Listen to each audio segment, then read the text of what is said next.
I'm not a woman. I'm a superwoman. That's what I say to everybody. And that's what I want my transgender community people, especially transgender women, also to say. That they are not just women. They are superwomen.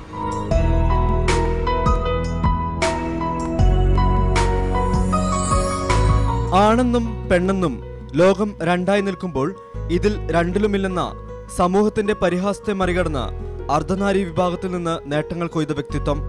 സൃഷ്ടിയിൽ മനുഷ്യനെങ്കിലും പരിഷ്കൃത സമൂഹത്തിന്റെ അലിഖിത നിയമങ്ങൾ ഇവരെ മനുഷ്യനല്ലാതാക്കിയപ്പോൾ കൂട്ട് ഒറ്റപ്പെടുത്തലുകളും ശാരീരിക മാനസിക പീഡനങ്ങളും മാത്രം.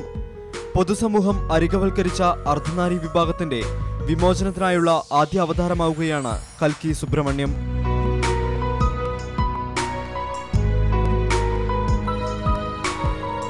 രണ്ട് പെൺകുട്ടികൾക്ക് ശേഷം ജനിച്ച കൽക്കി ശബരി എന്ന ആൺകുട്ടിയായാണ് വളർന്നത്. പൊള്ളാച്ചിയിലെ ബോയ്സ് സ്കൂളിലായിരുന്നു പഠനത്തിന്റെ ആദ്യ വർഷങ്ങൾ. ഇതിനിടെ ശരീരത്തിലും ശബ്ദത്തിലും വന്ന മാറ്റങ്ങൾ കൗമാരത്തിലെ വലിയ വേദനകളായി. അധ്യാപകരിൽ നിന്നും സഹപാഠികളിൽ നിന്നുമുള്ള അശ്ലീല വാക്കുകളും പീഡനങ്ങളും ശബരിയുടെ പഠനത്തിലെ തടസ്സങ്ങൾ. എങ്കിലും പഠനത്തിൽ മികവ് തെളിയിച്ച് ഓരോ ക്ലാസുകളിലും നേടിയ ഉയർന്ന വിജയങ്ങൾ കയ്പ് നിറഞ്ഞ ജീവിതത്തിനിടയിലെ ചെറുമധുരങ്ങളായി. തന്നെ പോലുള്ളവരെ വീട്ടിൽ നിന്ന് അകറ്റി നിർത്തുമ്പോൾ തനിക്ക് വീട്ടിൽ നിന്ന് ലഭിച്ച പിന്തുണ വലിയ ആശ്വാസമായിരുന്നുവെന്ന് കൽക്കി ഓർക്കുന്നു. എനിക്ക് എൻ്റെ വീട്ടിലെ സപ്പോർട്ടുണ്ട്. എനിക്ക് യാതൊരു പ്രശ്നവുമില്ല.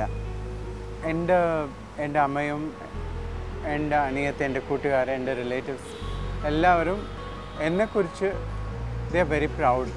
14-ാം വയസ്സിൽ അർദ്ധനാരിയായ അപ്സരയെ ഗുരുവായി സ്വീകരിച്ചു. ശബരി പിന്നീട് കൽക്കിയായി.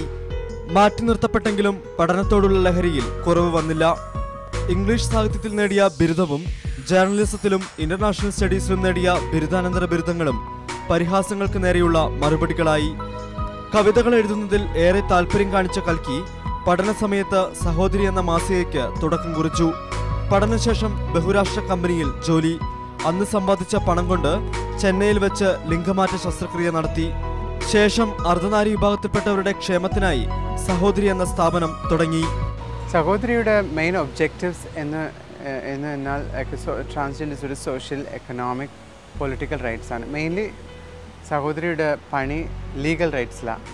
സാധാരണ സ്ത്രീകളെ പോലെ അർദ്ധനാരി വിഭാഗത്തിലെ സ്ത്രീകൾക്കും പ്രണയവും വിവാഹവും കുടുംബവുമെല്ലാം സ്വപ്നങ്ങൾ. പല പുരുഷന്മാരും പ്രണയത്തോടെ സമീപിക്കും.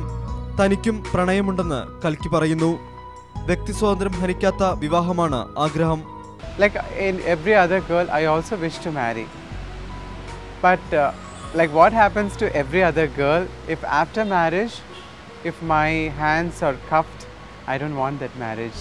ബോധവൽക്കരണം മാത്രമേ അർദ്ധനാരി വിഭാഗത്തോടുള്ള പൊതുസമൂഹത്തിന്റെ തെറ്റിദ്ധാരണ മാറ്റാൻ സഹായകമാകൂ. ലൈംഗിക ന്യൂനപക്ഷമായ അർദ്ധനാരി വിഭാഗത്തിന്റെ സാമൂഹ്യ മാനസികാവസ്ഥകളിൽ മാറ്റം വരുത്താൻ വിദ്യാഭ്യാസം കൊണ്ടേ സാധിക്കുമെന്നാണ് കൽക്കിയുടെ പക്ഷം.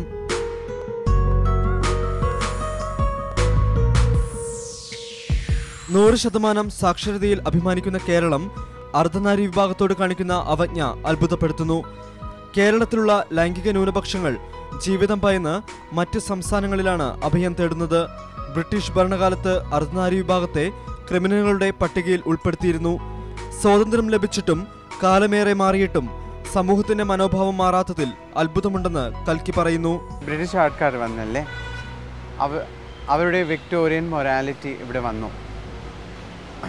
ആ വിക്ടോറിയൻ മൊറാലിറ്റി ഇവിടെ വന്നതുക്കപ്പുറം അവർ വന്ന് ക്രിമിനൽസ് ട്രൈബ് ആക്ട് ഒന്ന് കൊണ്ടുവന്നത്. അതിൽ ട്രാൻസ്ജെൻഡേഴ്സും ക്രിമിനൽസ് ആക്കിയത്. അവഗണനകളെ അകറ്റിമാറ്റി കൽക്കി സഞ്ചരിച്ച വഴികൾ സമൂഹത്തിനാകെ മാതൃക. എഴുത്തിനു പുറമെ അഭിനയവും സംഗീതവും കൽക്കിക്ക് വഴങ്ങും. നായികയായി അഭിനയിച്ച നർത്തകി എന്ന സിനിമ തമിഴ്നാട് സർക്കാരിന്റെ അവാർഡ് നേടി. തമിഴ് സിനിമ സിനി ആക്ടേഴ്സ് അസോസിയേഷന്റെ മികച്ച നടിക്കുള്ള അവാർഡും കൽക്കിക്കായിരുന്നു. ജാസ് സംഗീതം ഏറെ ഇഷ്ടപ്പെടുന്ന കൽക്കിയുടെ പോപ്പ് ആൽബം അടുത്ത വർഷം പുറത്തിറങ്ങും. ജീവിതം സംഗീതമായി കണ്ട് താൻ ഉൾപ്പെടുന്ന അർദ്ധനാരി വിഭാഗത്തെ മുഖ്യധാരയിലെത്തിക്കാനുള്ള കൽക്കിയുടെ യാത്രകൾ തുടരുകയാണ്.